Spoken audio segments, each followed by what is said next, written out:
Hello বন্ধুরা, আজ আমরা জানব পৃথিবীর সবচেয়ে সংগঠিত এবং পরিশ্রমী প্রাণী সম্পর্কে, যার নাম হলো পিঁপড়ে। এই ছোট প্রাণীটি আমাদের অনেক কিছু শেখাতে পারে। আজ আমরা জানব পিঁপড়ের চমৎকার জীবন সম্পর্কে।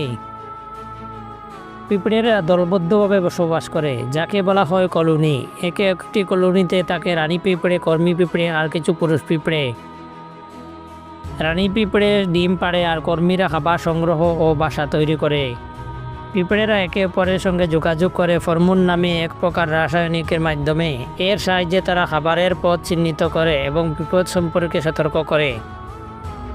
পিঁপড়ের শরীরে 6টি পা থাকে এবং প্রতিটি পা খুব শক্তিশালী। তারা নিজের ওজনের চেয়ে 50 গুণ বেশি ভার বহন করতে পারে। এমনকি পিঁপড়েরা আমাদের মতো কৃষি কাজ করে। তারা ছত্রাক চাষ করে খাবারের হিসাবে।